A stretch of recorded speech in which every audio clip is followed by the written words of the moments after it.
እስራኤል ኢራንን አጠቃች። ኢራን በእስራኤል መለሰች። አሜሪካ ኢራን ላይ አዘነበች። ኢራን ኳታር ላይ የሚገኘውን የአሜሪካን ጦር ቤዝ መታች። ግልጽ ነው።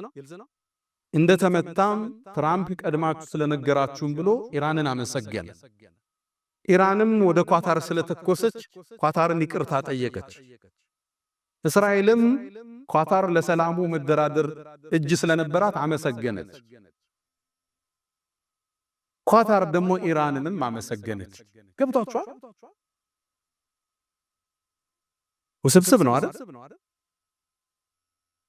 የፖለቲካን ቁማር እንኳን መረዳታል እንኳን የአርራህማንን ጥልቅ ጥበብ የሰረገ ዕውቀት የፍጥረት ዓለሙ ንጉስ ካልነበርንበት ያስገኘን ሁወ ሙብዲኡል ሙዒድ ነው የሚለው እዚሁ ሱራ ላይ የነገራቶች ፈጣሪ እሱ ነው። ካልነበረበት ሙብዲኡል ሙዒድ የሚመልሰው እሱ የፈጠረን እሱ ነው። ሙተን ይመልሰናል። ቀን ይጓዛል፣ ነገ አዲስ ቀን ያመጣል፣ ይመልሰዋል። ቅጠሎች ይደርቃሉ፣ ክረምት ላይ እንደገና ይቀሰቅሳቸዋል። ዕውቀቱ የረቀቀ ጥበቡ የገዘፈ በሁሉም ነገር ቻይ አላሁ ጀለ ፊዑላ። ሙእሚን ክስተት ሲያይ ያምናል። እንቅልፍ እያጣን ያማል። ያ ረብ ለምን የሆነ እኮ እንላለን።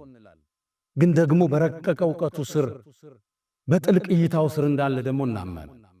ወይ አጉድለን እየቆነጠጠን ነው፣ አሊያም ሊያበረታን ሊያጠነክረን ነው፣ ሊያንጸን ሊቀሰቅሰን አስቧል። እሱ የሩቅ ምስጢር አዋቂ በድቅድቅ ጨለማ ውስጥ ጥቁሯን ጩጫን ስትራመድ የሚያይ ወላሁ የራ ደቢበ ነምላ ፊለይለት ዘልማ ድቅድቅ ባለ ጨለማ ውስጥ በወንዝ ጥቁር ድንጋይ የምትራመድን ጩጫን የሚያይ አርራህማን